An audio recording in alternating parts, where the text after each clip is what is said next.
नमस्कार, स्वागत है आपका जनगणमन 24/7 पर। और आज दिल्ली से जुड़ा हुआ प्रदूषण का एक अच्छा खासा मामला सामने आया है, जहां पर दिल्ली के ही पर्यावरण मंत्री मनजिंदर सिंह सिरसा ने साफ तौर पर माफी मांगी है और ये कहा है कि किसी भी निर्वाचित सरकार से ये उम्मीद करना अव्यावहारिक है कि वो 9 से 10 महीने में वायु गुणवत्ता यानी कि AQI को पूरी तरह नियंत्रित कर लेगा। उन्होंने कहा कि दिल्ली में प्रदूषण के लिए मैं माफी मांगता हूं। 9 से 10 महीने में AQI कम करना किसी भी सरकार के लिए नामुमकिन है। ये बीमारी हमें पिछली आम आदमी पार्टी सरकार से विरासत में मिली है। हम हर दिन AQI सुधारने का काम कर रहे हैं। अब सवाल ये उठता है कि अभी सब उम्मीद लगा रहे थे कि संसद में वायु प्रदूषण को लेकर चर्चा होगी। बहुत सारी वॉरियर मॉम्स जो थी वो राहुल गांधी से मिली, एक उम्मीद जगी, इंडिया गेट पर प्रोटेस्ट हुआ। लेकिन आज मनजिंदर सिंह सिरसा ने माफी मांगकर एक तरीके से ऐसा लग रहा है कि लोगों से ये कह दिया है कि भाई मैं सॉरी बोल रहा हूं, आप प्रदूषण झेलते रहिए, हम संसद में तो चर्चा नहीं करेंगे, लेकिन मैं सिर झुकाकर आपसे माफी मांग रहा हूं। ये जो माफी मांगना, ये क्या एक नाटक और नौटंकी है एक तरीके से। और ये कहना कि ये प्रदूषण तो हमें विरासत में मिला है, इस कैसे बोल सकते हैं मनजिंदर सिंह सिरसा। इस समय हमारे साथ एक्टिविस्ट अनिल सूद जी हैं। अनिल जी, आपका बहुत बहुत स्वागत है, thank you so much for joining. और आप एक तरीके से इन इश्यूज पर लगातार कई दशकों से बोलते चले आ रहे हैं। मुझे तो नहीं लगता कि 30 साल पहले कोई फर्क था और आज के हालत में कोई फर्क नजर आ रहा है। लेकिन ये मनजिंदर सिंह सिरसा माफी मांगकर क्या साबित करने की कोशिश कर रहे हैं जी? नीलू जी, मैंने भी ट्विटर पे इनका इंटरव्यू देखा आज। बड़े दुख की बात है कि एक चुनी हुई सरकार का मंत्री आके कहता है कि 9-10 महीने में हम पोल्यूशन कंट्रोल नहीं कर सकते। इसका सीधा सीधा मतलब ये निकलता है कि इनको ये पता ही नहीं है कि प्रदूषण के कारण क्या है, इनको पता ही नहीं है या इनमें विल नहीं है पोल्यूशन को एड्रेस करने की, इनमें क्षमता ही नहीं है। और जो ब्यूरोक्रेसी है, मैं CAQM को तो फार्स कहता हूं, क्योंकि जो लोग स्टेट लेवल पे अपना पोल्यूशन कंट्रोल करने में फेल हो गए, वो CAQM में जाके बैठ गए। क्या गोल पोस्ट चेंज करने से ही पोल्यूशन खत्म होगा? इन्होंने बहुत भद्दा मजाक किया है सिटीजन्स के साथ कि बिना PUC के गाड़ियों को फ्यूल नहीं मिलेगा। क्या आपने कभी सोचा है कि सरकारी गाड़ियां बिना PUC के कितनी चलती हैं और कितना फ्यूल कंज्यूम करती हैं? उनका क्या होगा? क्या आपने कभी हवाई जहाज का PUC चेक किया है? जो कि CAQM को मैंने खुद कई बार डाटा दिया है कि ये एयरक्राफ्ट्स का पोल्यूशन है, ये, और MOEF कहती है कि ये पोल्यूशन जो है सरफेस ट्रांसपोर्ट के साथ मिंगल होता है और लोकल एयर क्वालिटी को इन्फ्लुएंस करता है। क्या इन्होंने उसके ऊपर ध्यान देने की जहमत उठाई? क्या इन्होंने दिल्ली के चारों तरफ जो थर्मल पावर प्लांट्स हैं, उनके द्वारा जो पोल्यूशन फैलाया जाता है, कि उसके ऊपर ध्यान देने की कोशिश करी? क्या इन्होंने इंडियन रेलवे से इंजन के सर्टिफिकेट मांगे कि तो उनका PUC क्या है? NGT में पिछले कई सालों से ये मैटर पेंडिंग चल रहा है पोल्यूशन रेलवे का, उसका कोई निजात नहीं, नतीजा नहीं निकला। तो कुल मिला के जो ये सरकारें हैं, आम आदमी को एक पंच बैग बना के रखा हुआ है कि उसको पीटते जाओ, क्योंकि वो आम आदमी यूनाइटेड नहीं है, वो डीप पॉकेटेड नहीं है। एक इंडिविजुअल कार वाला कहां तक लड़ेगा, किस किस से लड़ेगा? तो जितनी भी ये डीप पॉकेटेड पोल्यूटर्स हैं, उनको तो ये छोड़ रहे हैं। और सबसे मजेदार बात ये है कि ग्रैब 4 कल लगा। क्या आपने दिल्ली की सड़कों से कंजेशन हटा हुआ देखा? क्या आपने किसी भी पुलिस स्टेशन के बाहर जो इम्पाउंडेड गाड़ियां खड़ी हैं और जिन्होंने 2-2 लेन्स घेर रखी, क्या वो हटती हुई देखी? क्या आपने जो वर्कशॉप्स है सड़क के किनारे, वो हटी हुई देखी? क्या आपने सड़क के किनारे पार्किंग हटी हुई देखी? Answer is no. आप ग्रैब 4 जो है AC ऑफिस में बैठ के इंट्रोड्यूस कर देते हो, सड़क पे कभी चल के निकल के देखते नहीं, तो क्या फायदा इन चीजों का? तो ये सारे ऑर्नामेंटल स्टेप्स हैं और ये जो स्टेटमेंट्स हैं, these are not worth even considering. तो these should be rejected outright. It's shameful for the government के जी हम 9-10 महीने में AQI नहीं कंट्रोल कर सकते। अरे पिछले 15 साल से AQI का हालात इतना खराब हुआ है, क्या आपने कभी सोचा है? तो ये एक बड़ी बचकाना सी हरकत मेरे को लगी, जिसका कोई मायने नहीं है, जिसका कोई भी वैल्यू नहीं है, और ये जिम्मेदारी से हटने की वाली बात है। और लोगों को इनडायरेक्ट तरीके से बोलना, भाड़ में जाओ सब।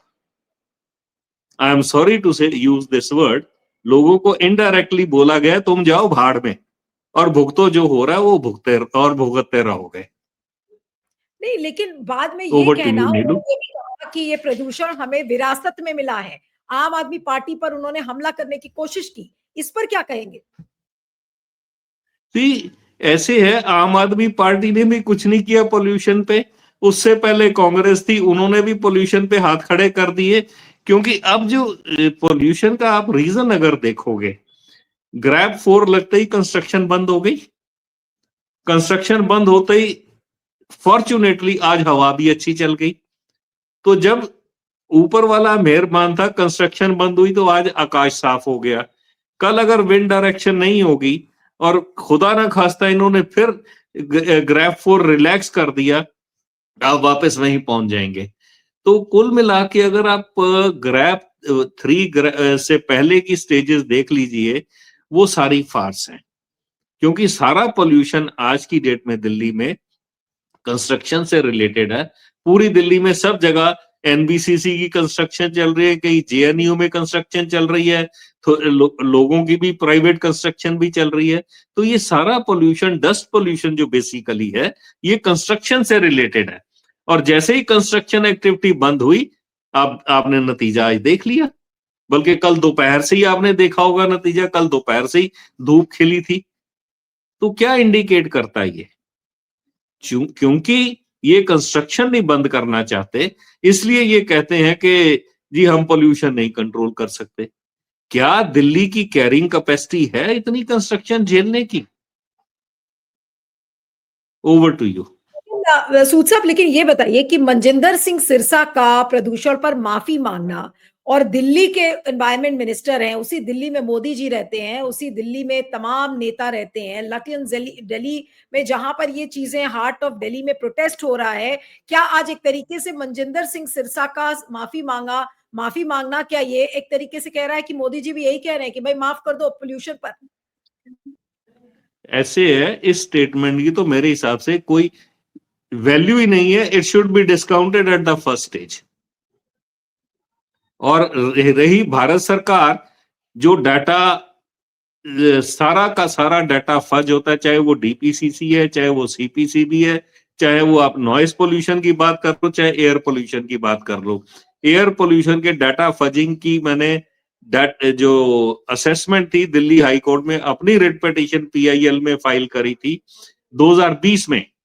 और दिल्ली हाई कोर्ट ने सीपीसीबी को डायरेक्शन दी थी, डीपीसीसी को डायरेक्शन दी थी कि आप इसको रिप्रेजेंटेशन ट्रीट करके इसका जवाब दीजिए।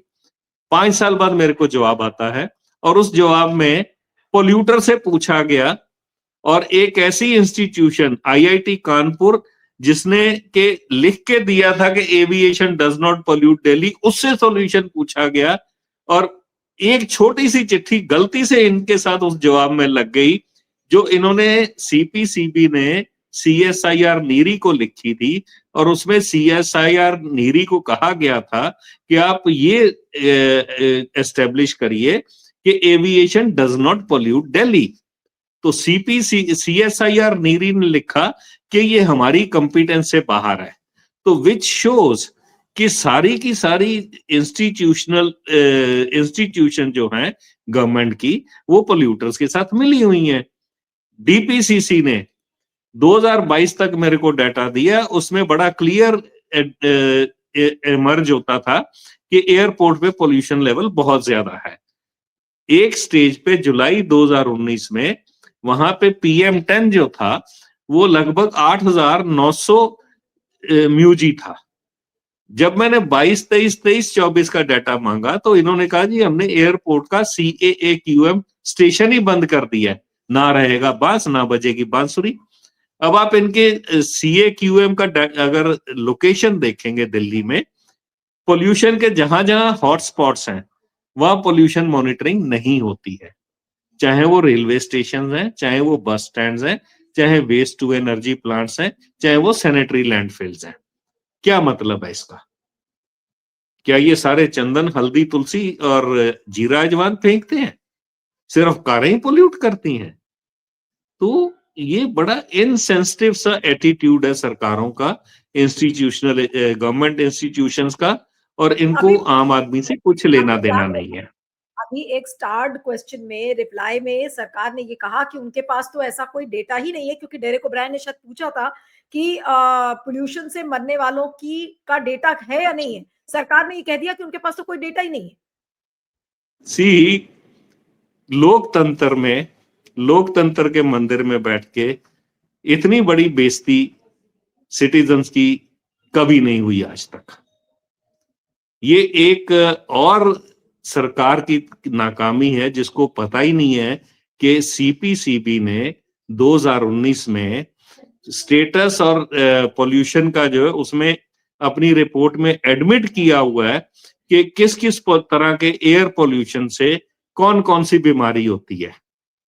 जब गवर्नमेंट का एक लिम्ब एडमिट कर रहा है कि इस पोल्यूशन से ये बीमारियां होती हैं और उसकी इंटेंसिटी ये है, रिटर्न डॉक्यूमेंट है सीपीसीबी का 2019 का, तो वो सरकार पार्लियामेंट में कैसे कह सकती है कि हमारे पास कोई डाटा ही नहीं है?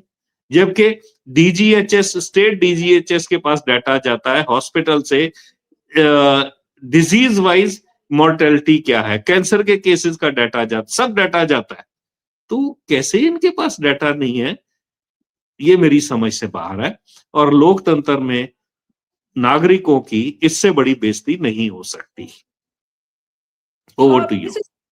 बिल्कुल, नहीं, लेकिन लास्ट में आपसे यही सवाल बस करूँगी कि आखिर क्या प्रदूषण के कोई मायने नहीं है, ज़हरीली हवा के कोई मायने नहीं है मोदी जी के लिए, ना दिल्ली सरकार के लिए? रेखा गुप्ता भी नई-नई मुख्यमंत्री बनी है, इतनी बड़ी-बड़ी बातें करती हैं। क्या ज़हरीली हवा है ही नहीं? सब एयर प्यूरीफायर लगा के बैठ गए हैं और सोच रहे हैं कि पूरा देश एयर प्यूरीफायर से ही हवा लेगा, सांस लेगा।